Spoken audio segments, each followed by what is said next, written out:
Assalamualaikum warahmatullahi wabarakatuh. Oke anak-anak, kali ini kita akan membahas tentang keautentikan Al-Quran.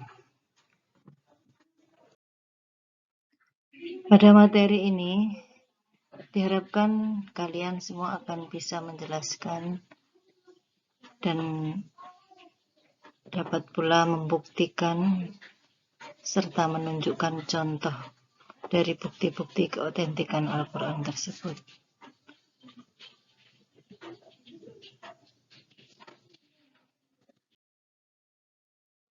Keautentikan Al-Quran. Allah menjamin keautentikan dan kesucian serta kemurnian kitab suci Al-Quran ini dalam Quran surat Al-Hijr ayat 9 yang berbunyi A'udzubillahi minasyaitonirrajim Bismillahirrahmanirrahim. Inna sesungguhnya kami, nahnu kami, nazzalna kami telah menurunkan adzikru peringatan. Wa inna dan sesungguhnya kami lahu baginya lahafidun sungguh penjaga. Jadi di sini terulang beberapa kali dhamir mutakallim ma'al ghair, na, nahnu, na, dan na. Di sini menunjukkan bahwasanya Allah itu benar-benar menjaga dan memberi peringatan kepada manusia bahwasanya siapapun yang akan menyepelekan Al-Quran pasti Allah akan mengingatkan melalui makhluk-makhluknya yang lain, sesama manusia yang lain, pasti itu ditemukan. Oke. Nah, berbicara tentang pengulangan kata ini adalah bahwasanya kita itu mempunyai kitab suci yang mana diturunkan oleh Allah sebagai peringatan, diingatkan oleh Allah Subhanahu wa taala dalam berbagai ayat-ayat di dalamnya, agar kita menjadi orang-orang yang selalu taat kepada Allah Subhanahu wa taala. Dan yang kedua adalah Allah akan menjaga dari kesucian atau kemurnian dan keautentikan Al-Quran tersebut. Jadi tidak ada satupun sejak zamannya Nabiullah Muhammad SAW hingga akhir zaman kelak, Al-Quran tetap akan terjaga keutuhannya. Tidak ada satupun yang bisa merusak. Ya, apabila ada orang yang sengaja merusak Al-Quran, pasti akan diingatkan oleh Allah Subhanahu wa taala dengan peringatan yang sangat tegas. Kemudian yang berikutnya adalah keindahan bahasa dan kandungan ajaran serta tuntunan hidup umat manusia adalah salah satu bentuk kemujizatan yang menjamin bahwa Al-Quran itu adalah murni berasal dari Allah Subhanahu wa taala untuk umatnya, yang disampaikan melalui malaikat Jibril kepada Nabiullah Muhammad SAW.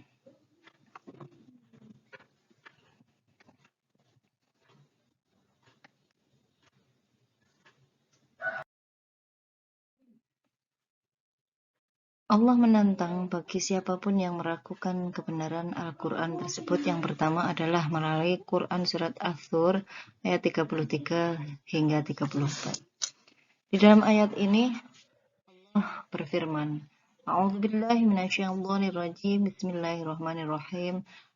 Am yakuluna taqawwalahu bal la yu'minun falyatu bihaditsin mithlihi in kanu shadiqin. Apabila ada orang-orang yang mengatakan bahwasanya Al-Quran itu adalah buatan atau rekayasa dari Nabiullah Muhammad SAW, belam yu'minuna, bahkan mereka itu adalah la yu'minun, tidak beriman. Maka dari itu kalau kita sudah tahu bahwasanya itu mereka tidak akan pernah mau beriman kepada Al-Quran, berarti antantanglah mereka yang mengatakan bahwasanya apabila mereka mengatakan bahwa Al-Quran itu adalah buatan Nabiullah Muhammad, falyatu, maka mereka itu suruhlah kalian untuk mendatangkan. Jadi kalian suruhlah mereka untuk mendatangkan bihadisin, dengan hadis atau perkataan mithlihi, yang semisal dengannya atau dengan Al-Quran. Ingkanu, jika kalian adalah shadiqin, orang-orang yang benar. Ditegaskan pula, manusia maupun jin itu tidak akan pernah mampu walaupun mereka itu saling membantu satu dengan yang lain, seperti Quran surat Al-Isra ayat 88. Oke lah, kalau dalam masalah legenda-legenda, cerita-cerita legenda masyarakat itu, bahwasanya ada sebuah candi yang satu malam bisa mencapai ribuan atau ratusan patung itu dibantu oleh jin. Tapi kalau dalam urusan kemurnian Al-Quran, walaupun jin itu mempunyai keistimewaan dibanding manusia, yaitu bisa mengerjakan sesuatu sekejap mata, maka dalam hal ini Allah pun juga mengatakan dalam Quran surat Al-Isra ayat 88, Kul katakanlah wahai Nabi Muhammad, la, itulah di sini pendek itu artinya sungguh jika istama'at berkumpul al-insu manusia wal jinnu dan jin, jika katakanlah wahai Nabi Muhammad, sungguh jika berkumpul manusia dan jin ala an untuk bahwa yaitu mendatangi atau membuat bimithli hadzal Quran dengan semisal Quran ini, la yaitu nabi mithlihi, mereka tidak akan bisa mendatangkan, ya di sini la tidak yaitu mereka mendatangkan, berarti kalau digabung mereka tidak akan pernah bisa mendatangkan bimithlihi dengan seumpama dari isi Al-Quran itu. Walaupun karena adalah ba'dhuhum sebagian dari mereka di ba'dhin dibantu oleh bagian yang lain, zohiron sebagai penolong atau pembantu, tidak akan pernah bisa walaupun saling bantu-membantu untuk menciptakan satu ayat saja, tidak akan bisa pernah menyamahi isi Al-Quran. Itulah keotentikan yang pertama. Yang kedua adalah Allah laki-laki menantang siapapun yang meragukan kebenaran Al-Quran melalui Quran surat Hud ayat 13. A'udzubillahi minasyaitonir rajim. Bismillahirrahmanirrahim. Am yaquluna naftarahu qul fa'tu bi'asyri suwarim mithlih. Ini di sini dijelaskan bahwasanya am yaquluna, apabila atau jikalau, atau am itu apakah, yaquluna mereka berkata, iftarohu Muhammad membuat muhat atau mengada-ngada, kul katakanlah wahai Muhammad, jawablah faktu, maka dari itu keluarkan bi'asyari suwaril mithlihi dengan 10 surat semisal dari Al-Quran. Oke, kalau kau anggap bisa membuat seperti ini, keindahan ini, maka dari itu coba sama-sama manusianya, tolong kamu juga buat seperti apa yang kau kirakan bahwa Al-Quran itu buatanku. 10 ayat saja, datangkanlah. Muftaroyatin, yang dibuat-buat itu. Wad'u, dan panggillah manistato'tum, dari kalian yang sanggup untuk kau panggil. Siapa dari mereka? Silahkan panggil. Mi'atunillahi, tapi mi'atulillah, dari selain Allah. Janganlah kau memanggil Allah, karena itu adalah ciptaan Allah. Al-Quran itu bukan ciptaan saya, bukan buatan saya. Tapi kalau kalian itu mengira bahwa Al-Quran itu adalah aku yang membuat, maka tirukan 10 saja, undang semua orang yang sanggup membantumu. In kuntum shodiqin, jika kalian termasuk mengaku-ngaku orang yang shodiq atau benar. Coba kalian bisa fahami pertentangan antara Nabiullah Muhammad SAW dengan orang-orang yang tidak mengakui isi Al-Quran saat itu. Nah, sekarang kita tinggal menghafalkan, menghayati isinya, membacanya saja sulit sekali. Tidak mau belajar dengan sungguh-sungguh. Nggak malu kalau belum bisa membaca Al-Quran. Seharusnya malu, ya. Tidak perlu kalian itu susah-susah. Banyak sekali di surau-surau dekat kalian, di TPA-TPA. Jangan malu, sekali lagi jangan malu untuk mempelajari Al-Quran. Sampai kapanpun belajarlah tentang Al-Quran. Perindah bacaan kalian. Oke.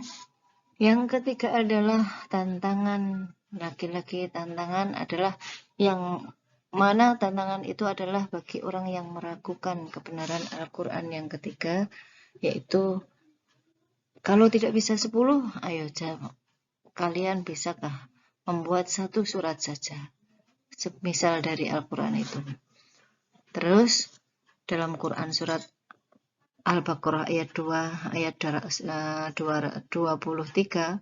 Allah berfirman, A'udzubillahi minasyaitonirrajim. Bismillahirrahmanirrahim. Wa in kuntum fi raibin mimma nazzalna ala 'abdina fa'tu bi suratin min mithlih wad'u syuhada'akum min dunillahi in kuntum shadiqin. Dan jika kalian adalah, saya ulangi, dan jika kalian adalah di dalam keraguan dari apa yang kami turunkan kepada hamba kami atau atas hamba kami, faktu, maka datangkanlah bisuratin 1 surat saja, mimithlihi, dari semisalnya. Wad'u, dan undanglah atau ajaklah syuhada akum, saksi-saksi kalian, minadunillahi, dari selain Allah, in kuntum, jika kalian adalah shadiqin, orang-orang yang benar. Jadi di sini laki-laki orang yang tidak percaya, tidak mempercayai apa yang diturunkan oleh Allah Subhanahu wa taala kepada hambanya, yaitu Nabiullah Muhammad SAW, untuk disampaikan kepada umat beliau, itu Allah menantang bahwasanya siapapun dia, silahkan, kalau tidak bisa membuat 10, buatlah 1 surat saja. Tidak bisa sendiri, undanglah dari orang-orang yang bisa menyaksikan kalian itu bisa. Ayo silahkan untuk membantu kalian membuat 1 surat saja. Tapi laki-laki, mi'adunillah, jangan minta tolong kepada Allah. Jadi di selain Allah di sini, agar mereka itu membuktikan bahwasanya benar-benar Al-Quran itu berasal dari Allah. Ayo silahkan, jika kalian itu termasuk orang-orang yang benar, yang jujur mengatakan bahwa ini adalah buatan Nabiullah Muhammad SAW. Maka dari itu, dengan adanya peristiwa turunnya ayat-ayat yang mengatakan bahwasanya keautentikan atau kemurnian Al-Quran itu berasal dari Allah semata, tidak ada satupun makhluk hidup ini, mulai dari manusia maupun jin, yang bisa membuktikan membuat Al-Quran tersebut. Maka dari itu saya ulangi lagi, bahwasanya penting belajar ilmu Al-Quran tersebut. Perbaiki dan perbaiki terus, amalkan isinya, dan kemudian ajarkan kepada sesama manusia, mulai dari keluarga kalian masing-masing. Jadi keautentikan Al-Quran itu dijaga penuh oleh Allah Subhanahu wa taala. Misal, kita sering sekali menjumpai berita viral tentang Al-Quran yang salah cetak atau ada kekeliruan dalam suatu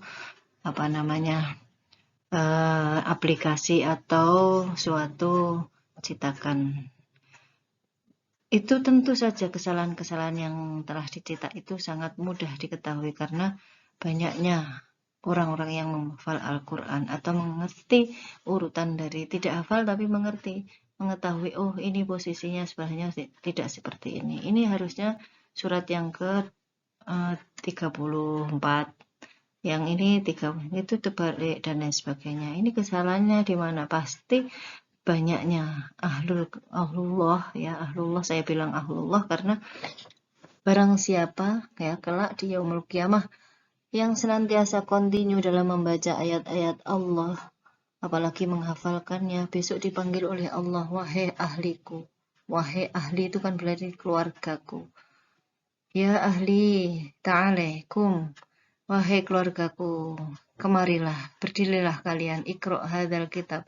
Disuruh oleh Allah membaca Quran tersebut. Akhirnya semua sepenjuru dunia ini, tidak hanya Indonesia saja, tapi seluruh penjuru dunia itu disuruh oleh Allah membaca ayat-ayat Al-Quran tersebut. Dan akhirnya satu persatu dipersilahkan untuk membaca. Yang lolos bacaannya bagus dikelompokkan dengan orang yang bacaan bagus, yang tadabbur mau mengangan-angan apa isi kandungan tersebut dikelompokkan dengan orang yang tadabbur, yang ta'amul dengan ta'amul, yang tartil yang tartil dan lain sebagainya. Sehingga setelah itu setelah selesai semua membaca, kelak itu diutus oleh Allah, wahai keluargaku, silahkan kalian kembali ke orang-orang mahsyar. Ya, pandang mahsyar itu, kembalilah ke sana. Untuk apa Tuhanku? Cari siapapun yang mencintai dirimu di dunia, maka ajaklah masuk ke dalam surgaku. Subhanallah. Maka dari itu, kalau ada simaan, ada orang yang membaca Al-Quran, dekati, sayangi dia. Oke? Jadi orang-orang yang mencintai ayat-ayat Allah itu besok kelak akan diakui oleh Allah sebagai keluarga Allah, dan disuruh mengajak keluarga, teman, guru, orang tua dan lain sebagainya yang mencintai kita di kehidupan dunia untuk diajak bersama-sama masuk surga. Sekian materi kali ini, semoga membawa manfaat bagi kita semua. Assalamualaikum warahmatullahi wabarakatuh.